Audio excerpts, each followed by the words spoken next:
بسم الله الرحمن الرحيم لتجدن الناس أشد الناس عداوة للذين آمنوا اليهود والذين أشركوا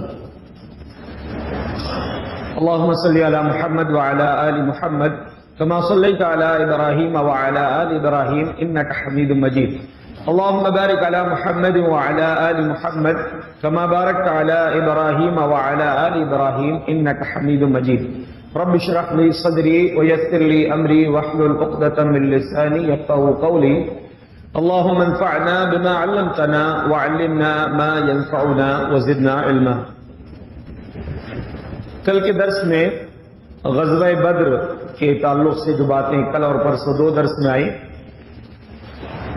جو عظیم ترین غزوہ ہے جس کے ذریعے سے حق و باطل کو اللہ رب العالمین نے الگ الگ واضح طور پر دکھا دیا، اسی لیے اس غزوے کو یوم الفرقان اللہ نے کہا. یعنی یہ ایسا دن تھا جس میں اللہ رب العالمین نے حق و باطل کو بالکل الگ الگ، دودھ کا دودھ پانی کا پانی دکھا دیا. سن 2 ہجری میں غزوہ بدر ہوا اور سن 3 ہجری میں یعنی تقریباً 1 سال کے بعد غزوہ احد، وہ بھی ایک عظیم غزوہ ہے، بڑی جنگ ہے. وہ حادثہ پیش آیا، لیکن یہ 2 جنگوں کے بیچ میں کچھ چھوٹی چھوٹی واردات پیش آئی ہیں. غزوہ بدر میں اللہ رب العالمین کے جو انعامات مسلمانوں پر ہوئے، اللہ کی جو مدد نازل ہوئی اور شان و شوکت کے ساتھ مسلمان مدینہ لوٹے، ادھر مشرکین شکست کھا کے مکہ واپس ہوئے تو لوگوں کے دلوں میں ہیبت تو بیٹھ گئی، لیکن ساتھ میں دشمنیاں بھی بڑھ گئی. اور غزوہ بدر میں جو مدد اللہ کی آئی تھی ان میں سے ایک کا اللہ نے تذکرہ فرمایا، یعنی جیسا کہ اس سے پہلے بھی بات آئی اور کچھ چیزوں کی.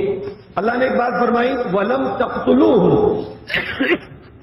وَلَكِنَّ اللَّهَ قَتَلَهُمْ، تم نے ان کو قتل نہیں کیا تھا، یعنی مشرکین کو جو تم نے قتل کیے ہو حقیقت میں تم نے نہیں بلکہ ہم نے قتل کیے. یعنی تمہاری کوئی چھوٹی سی فوج تھی، ہم نے تم کو ہمت دیا، تمہاری مدد کی، تو تم نے ان کو قتل نہیں کیا بلکہ اصل میں ہمارا کام تھا. دوسری بات اللہ نے فرمایا وَمَا رَمَيْتَ إِذْ رَمَيْتَ وَلَكِنَّ اللَّهَ رَمَى، اے نبی تم نے جو ایک مٹھی ریت پھینکے تھے وہ اصل میں تم نے نہیں پھینکے تھے، اللہ نے پھینکا تھا. کیا ہوا تھا جب صف بندی ہوئی جنگ کے لیے تو نبی صلی اللہ علیہ وسلم نے ایک مٹھی ریت میدان سے اٹھائی اور مشرکین کے لشکر کی طرف پھینکا، اور پھینکتے ہوئے آپ نے بد دعا کی تھی شاہت الوجوہ، یہ چہرے ذلیل ہو جائیں، یہ جو دشمنوں کے چہرے ذلیل ہو جائیں. تو وہ ایک مٹھی ریت تھی، لیکن کوئی بھی مشرک ایسا نہیں بچا تھا جس کی آنکھ میں وہ ریت پڑی ہو اور اس کو جو ہے اس کا اثر ہوا ہو. سب کے سب پر اثر ہوا، سب کی آنکھیں چنیا گئی اور وہ پریشان بھی ہوئے. یہ اللہ کا معجزہ تھا.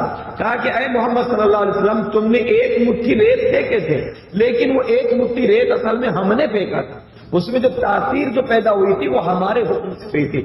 تو اللہ رب العزت نے یہ معجزے بھی دکھائے اور بھی جیسا کل باتیں آئی تھی بہت ساری چیزیں مسلمانوں کے ساتھ اللہ کی مدد کے طور پر نازل ہوئی. پھر مشرکین شکست کھا کر ادھر چلے گئے، صحابہ کرام مدینہ پہنچے، جو قیدی لے کے آئے تھے ان کے تعلق سے باتیں آپ کے سامنے آئی تھی. ایک بات یہ بھی یاد رکھیں کہ جب تک کوئی انسان کفر پر ہے، اب جیسے جو قیدی بن کر آئے تھے ان کے ساتھ حضرت عمر رضی اللہ عنہ کا بڑا سخت ترین مشورہ یہ تھا کہ سب کو قتل کیا جائے کیونکہ یہ مجرم لوگ ہیں. لیکن ابو بکر صدیق رضی اللہ عنہ کا مشورہ یہ تھا کہ نہیں، ان کو فدیہ لے کر چھوڑ دیں، مالی مدد ہماری ہو جائے گی، ہو سکتا ہے اللہ بعد میں ان کو ہدایت دے دے، اور ایسا ہوا بھی. تو جب وہ لوگ کفر کی حالت میں تب تو مجرم تھے، لیکن جیسا کہ آپ جانتے ہیں اللہ کے رسول صلی اللہ علیہ وسلم نے فرمایا الاسلام یہدم ما کان قبلہ، اسلام اپنے سے پہلے کے تمام گناہوں کو ختم کر دیتا ہے. تو وہ جو قیدی لوگ تھے بعد میں جو اس میں مسلمان ہوئے، اب وہ اب تک جو جنگ لڑے اسلام کے خلاف جو کچھ کیے وہ سارا کا سارا ختم، اب وہ پاک ہو گئے، ان کے لیے کوئی گناہ ان کا باقی نہیں رہا. تو یہ نہیں سوچنا چاہیے کہ حضرت عمر نے قتل کا مشورہ دیا تھا پھر اس کو قبول نہیں کیا، اور اللہ کا حکم بھی حضرت عمر رضی اللہ عنہ کے مشورے کے مطابق آیا تھا. تو وہ بات اپنی جگہ صحیح ہے، لیکن جب وہ لوگ اسلام قبول کر لیے تو ان کے سارے گناہ ختم ہو گئے۔ غزوہ بدر کے بعد جو قرآن کریم کی ایک آیت ہم نے ابھی تلاوت کیا ہے، اللہ نے فرمایا لَتَجِدَنَّ أَشَدَّ النَّاسِ عَدَاوَةً لِلَّذِينَ آمَنُوا، ایمان والوں کے سب سے سخت ترین دشمن کون ہے؟ الذین الیہود والمشرکین، ایک پہلے نمبر پر یہود اور دوسرے نمبر پر مشرکین۔ ہوا یہ تھا کہ جب بدر کی جنگ ہو گئی، مدینے کے آس پاس دو قسم کے لوگ، یعنی بلکہ تین بولے اپن، ایک تو مدینے کے اندر جو لوگ تھے ابھی تک اسلام قبول نہیں کیے تھے، بالخصوص عبداللہ بن ابی بن سلول کی پوری ٹیم۔ اس وقت اس نے کیا کیا؟ بظاہر اسلام قبول کرنے کا ڈھونگ رچا، کہا کہ اب ان کی طاقت تو مضبوط ہو چکی ہے، ان سے بچنے کے لیے بظاہر اپنا اسلام ظاہر کر دو، اندر کفر ہے۔ ایک وہ ٹیم تھی، وہ جماعت تھی۔ دوسرا، مدینے کے آس پاس جو بدو لوگ رہتے تھے، ان لوگوں کا کام تھا لوٹ مار کرنا۔ تو ان کو خطرہ یہ لگا کہ اب یہ لوگ مضبوط ہو گئے ہیں، ہماری خیر نہیں ہے، ہم کو لوٹ مار کرنے کا موقع نہیں ملے گا، تو وہ لوگ دشمنی پر آمادہ ہو گئے کہ اب ہم ان سے ہی لڑ لیں گے، مسلمانوں سے۔ تیسری طرف یہود تھے، یہود تو پہلے سے جو ان کے اندر حسد تھا، لیکن اب اور حسد بڑھ گیا ان کا، اور ان کے دل میں بھی آیا کہ ہم بھی ان سے مقابلہ کریں گے۔ ادھر مکہ کے مشرکین جو جنگ ہار کے گئے تھے، ان کے اندر بھی غیظ و غضب تھا، وہ بھی اپنی اس جنگ کا، اس ہار کا بدلہ لینا چاہتے تھے، تو ان کے دلوں میں بھی نفرتیں اور دشمنیاں تھیں، یعنی سب طرف سے نفرتیں پل رہی تھی۔ لیکن جب دیکھ لیا تھا کہ مسلمانوں نے اتنا زبردست مقابلہ کیا ہے، ان کی طاقت مضبوط ہو گئی ہے، جلدی ہمت نہیں کر پا رہے تھے، لیکن اندر اندر سازشیں چل رہی تھیں۔ صحابہ اکرام وہ سازشوں کا پتہ لگاتے رہتے تھے، تو کچھ چھوٹے چھوٹے جو واقعات پیش آئے۔ غزوہ بنو سلیم، ایک چھوٹا غزوہ پیش آیا غزوہ بدر کے 7 دن بعد۔ بنو غطفان ایک قبیلہ تھا مدینے کے قریب، اس کی ایک شاخ تھی بنو سلیم۔ بنو سلیم کے لوگوں کے بارے میں نبی صلی اللہ علیہ وسلم کو معلوم ہوا کہ یہ جنگی تیاری کر رہے ہیں مدینے پر حملہ کرنے کے لیے۔ اس سے پہلے کہ وہ حملہ کریں، آپ صلی اللہ علیہ وسلم 200 صحابہ کو لے کر خود پہنچ گئے، اور ان لوگوں نے جیسے ہی اچانک کے حالات دیکھے، ہنگامی حالات، تو گھر چھوڑ کے بھاگ گئے، اور جو مال غنیمت چھوڑے تھے وہ صحابہ کرام لے کر آ گئے۔ اس طرح اس اٹھنے والے سر کو کچل دیا گیا۔ اس کے بعد نبی صلی اللہ علیہ وسلم کے قتل کی سازش کی گئی، نعوذ باللہ۔ سازش 2 لوگوں نے کی ہے۔ مکہ میں ایک شخص تھا صفوان بن امیہ، بہت بدماش، اور دوسرا وہب بن عمیر۔ یہ دونوں لوگ جو ہے خانہ کعبہ کی جو سفیل ہے، حتیم بولتے ہیں، خانہ کعبہ کی جو چوکور عمارت ہے اس سے ہٹ کے ایک دیوار اور بنی ہوئی، اتنی اونچی، مطلب اتنی اونچی ہے وہ دیوار۔ مکہ کے مشرکین نے جب خانہ کعبہ کی تعمیر کر رہے تھے، جب نبی صلی اللہ علیہ وسلم 35 سال کے تھے، اس وقت سے وہ دیوار چھوٹی ہوئی ہے۔ اور دیوار چھوٹنے کی وجہ کیا ہے؟ جب مکہ کے لوگ خانہ کعبہ بنا رہے تھے، تو جبکہ ابھی اسلام نہیں آیا، ان لوگوں نے فیصلہ کیا تھا کہ ہم اس خانہ کعبہ کی تعمیر میں، اللہ کے گھر کی تعمیر میں حرام پیسہ نہیں لگائیں گے، اور خاص طور سے 3 قسم کے پیسوں کا انہوں نے ذکر کیا تھا۔ سود کا پیسہ نہیں لیں گے، کسی زانیہ کی کمائی نہیں لیں گے، اور کسی کا لوٹا ہوا پیسہ نہیں لیں گے۔ جب حلال کمائی ان کے پاس ختم ہو گئی تو وہ اتنا حصہ چھوڑ دیے، مکمل نہیں کیے، لیکن حرام پیسہ لگانے کی فکر نہیں کیے۔ چلو نا، بنانا تھا کہیں سے لے لو، نہیں۔ یہ مسجد بنانے والے ذمہ داروں کے لیے بہت بڑا سبق ہے کہ وہ شرک و کفر میں رہ کر بھی اللہ کے گھر میں حرام کمائی نہیں لگائے۔ اس لیے لیتے ہوئے سوچنا چاہیے، اگر واقعی کوئی دکھ رہا ہے کھلے طور پر حرام کما رہا ہے، نہ لیں اس سے پیسے، بچیں، کیونکہ اللہ کا گھر آپ بنا رہے ہیں۔ بہرحال تو وہ حتیم کے اوپر صفوان بن امیہ بیٹھا ہوا تھا۔ وہب بن عمیر پہنچا تو بولے یار یہ اتنے بڑے بڑے ہمارے سردار قتل ہو گئے غزوہ بدر میں، تو اب جینے کا مزہ نہیں ہے۔ کہا یار صحیح تو بول رہے ہو، لیکن اب اس کا بدلہ کیسے چکائیں؟ تو وہب بن عمیر نے کہا کہ میرا تو دل چاہتا ہے کہ مدینہ جاؤں اور محمد صلی اللہ علیہ وسلم کو نعوذ باللہ قتل کر کے آ جاؤں، اور میرے پاس اس کی ایک وجہ بھی ہے۔ وجہ یہ ہے کہ غزوہ بدر کے جو قیدی تھے اس میں وہب بن عمیر کا بیٹا عمیر بن وہب بھی تھا۔ تو کہا کہ میرے پاس ایک راستہ ہے، بہانے سے میں جا سکتا ہوں اپنے قیدی کو چھڑانے کی نیت سے۔ تو تو لیکن مسئلہ یہ ہے کہ میرے پاس بیوی بچے بھی ہیں، میرے اوپر کچھ قرض بھی ہے، اگر یہ نہ ہوتا تو میں ضرور جاتا، جان کی فکر نہیں ہوتی۔ تو صفوان بن امیہ نے کہا کہ دیکھو واقعی اگر تم اس کے لیے تیار ہو تو تمہارے قرض کی ذمہ داری میرے اوپر ہے، اور جب تک میں زندہ رہوں گا تمہارے بیوی بچوں کی فکر کروں گا، جو سامان میرے پاس رہے گا وہ ان کو ضرور ملے گا۔ کہا دیکھو اگر ایسی بات ہے تو میں تیار ہوں جانے کے لیے۔ تو وہاب بن عمیر تیار ہو گئے، تلوار تیار کیے، زہر آلود کیے، اس کو اس میں زہر لگوایا، زہر میں بجھاتے تھے، زیادہ خطرناک ہو جاتا وہ ہتھیار۔ عمیر بن وہاب بن عمیر مکہ سے مدینہ نکلے، ادھر صفوان بن امیہ جو ہے، اور کہا دیکھو یہ راز رکھنا ہمارے علاوہ کسی کو نہیں معلوم ہونا چاہیے۔ کہا ٹھیک ہے راز رکھیں گے۔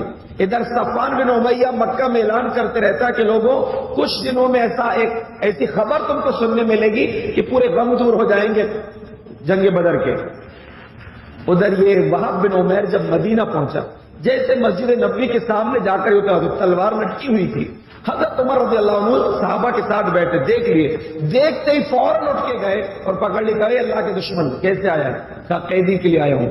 حضرت عمر نے فوراً اس کی تلوار پکڑ کے اس کی گردن میں رکھ دی، اسی کی تلوار، اور کہا چل۔ اللہ کے رسول صلی اللہ علیہ وسلم کے پاس لے کر پہنچے، اللہ کے رسول نے کہا کہ عمر چھوڑ دو۔ حضرت عمر نے چھوڑ دی، کہا عمر آؤ قریب آ کے بیٹھو۔ اللہ کے رسول صلی اللہ علیہ وسلم نے بلا لیے ان کو، اپنے قریب بلا لیا وہاب بن عمیر کو۔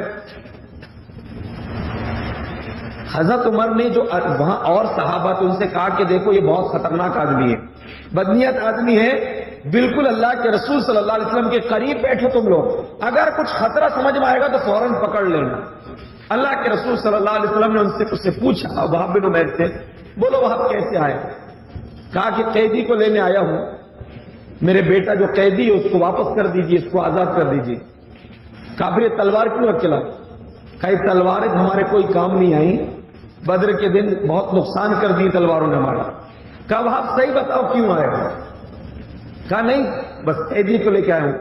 کہا وہاں صفوان بن امیہ حکیم میں بیٹھا تھا اور تم نے جا کر اس سے کہا تھا کہ ایسا ایسا معاملہ ہے، اگر قرض اور بیوی بچے نہ ہوتے تو میں محمد صلی اللہ علیہ وسلم کو قتل کر دیتا، اور میرے لیے راستہ ہے کہ میرا بیٹا وہاں قید میں ہے، اسی لیے میں وہاں جا سکتا ہوں اور یہ کام کر سکتا ہوں، تم دونوں کا مشورہ ہوا ہے اور راز کی بات ہے۔ جیسا وہاب بن عمیر نے یہ جملے سنا، کہا اشہد انک رسول اللہ، میں گواہی دیتا ہوں کہ آپ اللہ کے سچے رسول ہیں۔ کہا اب تک آپ کی آسمان کی باتوں کی ہم تکذیب کرتے تھے، جھٹلاتے تھے، یقین نہیں کرتے تھے، لیکن یہ تو راز ہے اور یہ میرے اور صفوان کی سوا کسی کو نہیں معلوم، یقیناً یہ بات آپ کو اللہ نے بتایا ہے، اس لیے میں اقرار کرتا ہوں کہ میں آپ کو اللہ کا سچا رسول مانتا ہوں، توحید و رسالت کا اقرار کریے۔ سوچئے جب اللہ کسی کو ہدایت دینا چاہے تو بلوا کے شاید دے، اور نہ دینا چاہے تو گھر میں رہ کر بھی ہدایت نہیں ملتی۔ ابراہیم علیہ السلام کے باپ کو ہدایت نہیں ملی، نوح علیہ السلام کے بیٹے کو ہدایت نہیں ملی، نبی صلی اللہ علیہ وسلم کے چچا عبد المطلب کو ہدایت نہیں ملی، ابو طالب کو ہدایت نہیں ملی، یعنی اس ہدایت کی روشنی کے سامنے رہ کر بھی ہدایت نہیں ملتی، اور جب ہدایت دینے پر رب آ جائے تو میلوں دور سے 410 کلومیٹر دور سے نیت کچھ اور لے کر نکلے ہیں، لیکن وہ آئے نہیں تھے، لائے گئے، بلوایا گیا تھا اللہ کی طرف سے۔ اور جیسے اسلام قبول کیا، اللہ نے ان کے بیٹے، اللہ کے رسول صلی اللہ علیہ وسلم نے ان کے بیٹے کو بھی آزاد کر دیا، کہا جائیے آپ کا بیٹا بھی آزاد ہے۔ اب یہ وہاب بن عمیر بن وہاب کو لے کے، یعنی اپنے بیٹے کو لے کے مکہ پہنچے۔ ادھر جو ہے صفوان بن امیہ لوگوں سے پوچھ رہا تھا کہ وہاب بن عمیر کی خبر کیا ہے؟ کسی نے بتایا کہ وہاب بن عمیر تو مسلمان ہو چکا۔ کہا کہ اس سے کبھی بھی بات نہیں کروں گا۔ صفوان بن امیہ کو بہت برا لگا کہ مسئلہ تو کچھ اور ہوا تھا، یہاں ہو کچھ اور گئے، تو اس نے دوستی کو ہی ختم کر دیا۔ یہ اسلام قبول کر کے گئے اور مکہ میں داعی بن گئے۔ کئی ایک لوگ ان کے اسلام قبول کرنے سے، ان کی دعوت سے بہت سارے لوگ مسلمان ہو گئے۔ دیکھیے کسی کو یہ نہیں کہا جا سکتا کہ اس سے تو بالکل امید نہیں ہو سکتی۔ قتل کرنے کی نیت سے آئے ہیں، لیکن اللہ نے ہادی بنا کر، ہدایت دے کر اور داعی بنا کر بھیج دیا۔ حضرت عمر رضی اللہ عنہ جب ہجرت کر رہے تھے مکہ سے، تو حضرت عمر مکہ میں تھے، اور جو غریب کمزور مسلمان ہجرت کر رہے تھے تو اس میں ایک جوڑا تھا، عامر رضی اللہ عنہ اور ان کی بیوی تھی لیلا۔ دونوں ہجرت کرنے کے لیے جب نکلنے لگے تو مکہ کے ایک حصے میں آ کر رکے، اور شوہر نے اپنی بیوی سے کہا تم یہاں رکو، میں ابھی آ رہا ہوں۔ ادھر حضرت عامر گئے، حضرت عمر آ گئے، کہا کہاں جا رہی ہو؟ بولے عمر اب تم لوگوں نے بہت پریشان کر دیے، اللہ کی پوری زمین ہے، جہاں چاہیں گے چلے جائیں گے۔ کہا جاؤ اللہ تمہاری مدد کرے۔ جبکہ حضرت عمر مارتے تھے اسلام قبول کرنے والوں کو، جب یہ ہجرت کر کے جانے لگے کہا کہ اللہ تمہاری مدد کرے۔ عامر جب آئے تو بیوی نے بولی کہ عمر نے ایسا سب بولے، ایسا لگ رہا ہے کہ عمر کا دل نرم ہو چکا ہے۔ کہا کہ تم کیا سمجھ رہے ہو عمر اسلام قبول کر لے گا؟ یاد رکھو جب تک عمر کی گدھی مسلمان نہ ہو جائے تو عمر بھی مسلمان نہیں ہو سکتا، یعنی اتنا ناممکن ہے عمر کا اسلام۔ لیکن جب اللہ کے نبی نے دعا کی تو حضرت عمر کو اللہ نے ہدایت عطا کر دیا۔ تو اللہ رب العالمین کب کس کو ہدایت دے دے کوئی بعید بات نہیں ہے۔ اس کے بعد ایک اور حادثہ پیش آیا غزوہ بدر کے بعد۔ نبی صلی اللہ علیہ وسلم کو یہ بھی معلوم ہوا کہ یہودی جو ہے بہت سازش کر رہے ہیں، تو یہودیوں کے 3 قبیلے تھے مدینے میں، ان میں سے ایک قبیلہ تھا بنو قینقاع، اور یہ یہودیوں میں یہ خاص قبیلہ تھا، یہ لوگ سونار اور لوہار تھے، ان کے پاس ہتھیار بہت رہتے تھے۔ تو ان لوگوں کو بڑا ذوق تھا اپنی طاقت پر۔ نبی صلی اللہ علیہ وسلم غزوہ بدر کے پاس ان کے پاس پہنچے اور کہا کہ سنو ذرا اس سے پہلے اسلام قبول کر لو کہ جیسی حالت مکہ والوں تو یہ تمہاری بھی ہو۔ کہا محمد ہم کو ڈراؤ مت، وہ اناڑی لوگوں سے لڑے تھے، ان پر غالب آ گئے، ہم سے مقابلہ ہوگا جب سمجھ میں آئے گی۔ یعنی اپنی طاقت کا غرور بتایا، ہتھیار بھی بہت تھے ان کے پاس اور ان کو یہ لگ رہا تھا کہ ہم مقابلہ کر لیں گے۔ اللہ کے رسول صلی اللہ علیہ وسلم نے جب ان سے بات کہی اور لوگوں نے انکار کیا، اللہ نے قرآن کی آیت نازل فرمایا کہ یہ کافر لوگ کہہ رہے ہیں کہ ان قریب ہم غالب آ جائیں گے۔ اللہ نے فرمایا ستغلبون، تم مغلوب ہو جاؤ گے، وتحشرون الی جہنم وبئس المہاد، اور ان قریب تم کو جہنم میں ڈالا جائے گا اگر اسی حرکتوں پہ رہے، اور وہ برا ٹھکانہ ہے۔ ان لکم لقد کان لکم آیۃ فی فئتین التقتا فئۃ تقاتل فی سبیل اللہ واخری کافرۃ یرونہم رأی العین، کہ دیکھو اے یہودیوں سمجھ جاؤ ان 2 جماعتوں کے مقابلے میں تمہارے لیے نشانی ہے، ایک اللہ کے لیے لڑ رہی تھی اور ایک کفر پر لڑ رہی تھی، یعنی مشرکین مکہ کی جماعت کفر کے لیے لڑ رہے تھے اور صحابہ کرام اسلام کے لیے اللہ کے لڑ رہے تھے، لیکن وہ لوگ مانے نہیں، پیارے رسول صلی اللہ علیہ وسلم کے خلاف سازشیں کرنے لگے۔ صحابہ کرام کی ایک جماعت لے کر آپ نکلے، جب معلوم ہوا کہ مسلمان آ رہے ہیں تو ان کے اندر ہیبت طاری ہو گئی اور وہ اپنے قلعے میں اندر بند ہو گئے۔ 15 دن تک اللہ کے رسول صلی اللہ علیہ وسلم نے سخت محاصرہ گھیراؤ کر رکھا۔ 15 دن کے بعد مجبور ہو گئے، کہا کہ نہیں ہم آپ کے فیصلے پر اپنے آپ کو سرنڈر کرنے کو تیار ہیں۔ تو آپ صلی اللہ علیہ وسلم ان کے لیے کوئی ضرور سخت فیصلہ کر سکتے تھے، لیکن فیصلے کی بات آئی تو عبداللہ بن ابی بن سلول جو رئیس المنافقین تھا، اس نے کہا کہ یہ میرے ساتھی لوگ ہیں، کیونکہ اسلام کا اظہار کر چکا تھا، وہ منافق تھا لیکن بظاہر وہ رہا تک نہیں مسلمان ہو، کہا کہ آپ کو ان کے بارے میں اچھا فیصلہ کرنا پڑے گا۔ آپ نے کہا چھوڑو مجھ کو، گریبان پکڑ لیا اللہ کے نبی، کرتا پکڑ لیا، کہا کہ نہیں آپ کو فیصلہ صحیح کر، آسان نرمی والا فیصلہ کرنا، کہا چھوڑ مجھے، سختی سے بھی آپ نے کہا لیکن وہ چھوڑنے کو تیار نہیں، جب تک آپ صحیح نرمی والا فیصلہ نہیں کریں گے میرے ساتھیوں کے ساتھ تو میں نہیں کروں گا۔ بالآخر آپ نے اس کو اس کے کہے کے مطابق فیصلہ دے دیا، کہا کہ تم یہ سب مال چھوڑ کے یہاں سے نکلو اور مدینے میں نہیں رہو گے۔ پورے یہودیوں کو اللہ کے نبی صلی اللہ علیہ وسلم نے وہ اس قبیلے کو وہاں سے نکال دیا، یہ قبیلہ دوسری جگہ جا کر آباد ہوا، لیکن کچھ دنوں کے بعد ان میں سے اکثر لوگ مر گئے وہ یہودیوں میں سے۔ تو یہ سر کو بھی اللہ رب العالمین نے صحابہ کرام کے ذریعے نبی صلی اللہ علیہ وسلم کے ذریعے اس کو بھی کچل دیا، یعنی یہ تو طاقت ابھر رہی تھی اس کو بھی ختم کر دیا گیا۔ اس کے بعد ایک بڑا واقعہ پیش آیا ایک فرد کے قتل کا، وہ تھا کعب بن اشرف، بہت بڑا شاعر بھی تھا، بڑا خوبصورت بھی تھا، بڑا اڑیل بھی تھا، یعنی بہت ساری خوبیاں اور خامیاں اس کے اندر تھیں۔ اس کو بڑی تکلیف تھی مسلمانوں کی فتح سے، بدر کی جیت سے۔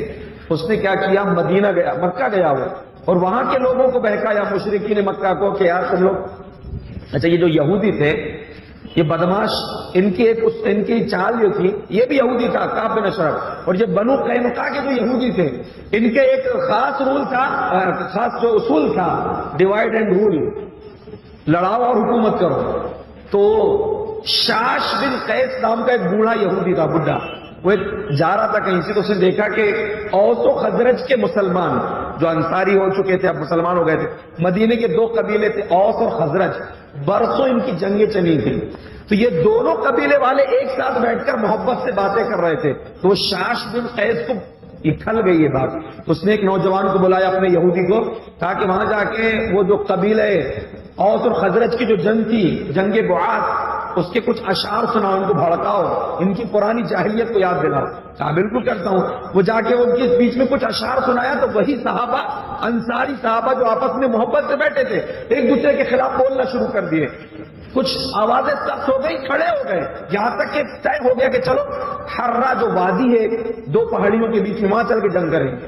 یعنی وہ پرانی جنگ جو ہے پھر سے زندہ کر دیا وہ یہودی بچے نے. ابھی بس جنگ شروع ہونے والی تھی, اللہ کے نبی صلی اللہ علیہ وسلم کو پتہ چل گیا. آپ صحابہ کے ساتھ دوڑ کے جلدی جلدی وہاں پہنچے اور آپ ان کو سمجھایا کہ کیا جہاد کی حرکتیں کر رہے ہو تم کو اللہ نے ہدایت دے دیا, اس کے بعد یہ حرکتیں. تو وہ صحابہ اکرام اوس و خزرج کے جو صحابہ تھے رونے لگے کہ اللہ کے رسول شیطان کے فریب میں ہم آ گئے تھے. توبہ کیا, رونے لگے اور پھر اپنی جو ہے محبت ایک دوسرے سے گلے ملے, اور وہ شیطان یعنی یہودی کی سازش جو ہے ناکام ہو گئی. تو اس کے بعد پھر ایک جو حادثہ پیش آیا کہ ایک عرب کی ایک عورت تھی, وہ جو سنار رہتے تھے وہاں کے یہودی, ان کے پاس گئی ایک عورت کچھ سامان بیچنے کے لیے, تو منہ ڈھکا ہوا تھا اس کا. تو بولے کہ منہ کھولو, آج بھی ہے نا کچھ لوگ منہ کھولو بولتے. اس نے منہ کھولو, بولے منہ نہیں کھولوں گی, چہرہ ڈھانک کے رکھی. تو اس نے بدبخت نے کیا کیا, پیچھے ایک اور یہودی بیٹھا تھا, اس نے پیچھے سے وہ عورت کا کپڑا کسی چیز میں باندھ دیا. اب وہ جب اپنا سامان بیچ دی, اٹھ کے جیسے کھڑی ہوئی تو کپڑا پیچھے سے کھنچ گیا تو منہ کھل گیا. تو اس نے آواز لگائی زور سے, ایک مسلمان کو غصہ آیا, اس نے وہ کپڑا باندھنے والے کو یا جس سے مطالبہ کیا تو اس کو قتل کر دیا, یہودی کو مار ڈالا. تو دوسرا یہودی آیا, اس نے وہ مسلمان کو قتل کر دیا. یعنی دونوں طرف سے ایک لوگ قتل ہو گئے. اس کے نتیجے میں پھر وہ جنگ ہوئی, نبی صلی اللہ علیہ وسلم نے حملہ کیا اور یہ لوگ وہ اپنے قلعے کے اندر محصور ہو گئے اور بعد میں سرنڈر ہوئے. آخری جو واقعہ آج کے درس کے لیے, کعب بن اشرف مکہ گیا اور اس نے جا کر وہاں پر بھڑکایا لوگوں کو, دیکھو تمہارے اتنے بڑے بڑے لوگ مار دیے گئے. تو ابو سفیان جو ابھی مسلمان نہیں ہوئے, کہا کہ تمہارا کیا خیال ہے, ہمارا دین زیادہ صحیح ہے یا ان لوگوں کا دین, محمد اور اس کے ساتھیوں کا دین صحیح؟ کہہ رہے ہیں تمہارا دین صحیح ہے. بولے ہدایت پر ہم ہیں کہ وہ ہیں؟ تم لوگ زیادہ ہدایت یافتہ ہو, تم لوگ زیادہ افضل ہو. اللہ نے قرآن کی آیت نازل فرمایا, الم ترى الى الذين اوتوا نصيبا من الكتاب يؤمنون بالجبت والطاغوت ويقولون للذين كفروا اهدى من الذين امنوا سبيلا. اے نبی کہ آپ ان لوگوں کو جانتے ہیں جن کو کتاب کا, تورات کا علم ہے, لیکن اس علم کے باوجود جبت یعنی کاہن, جادوگر, تاغوت, معبودان باطلہ پر ایمان رکھتے ہیں, اور کافروں سے کہتے ہیں کہ ایمان والوں سے زیادہ ہدایت یافتہ تم لوگ. یہ آیت جب اللہ نے اسی کے بارے میں نازل فرمایا, ابو سفیان سے اس نے کہا کہ دیکھو کچھ کرو مقابلہ. ابو سفیان نے کہا ٹھیک ہے انتظام کریں گے. وہاں سے بھڑکا کے واپس آ گیا.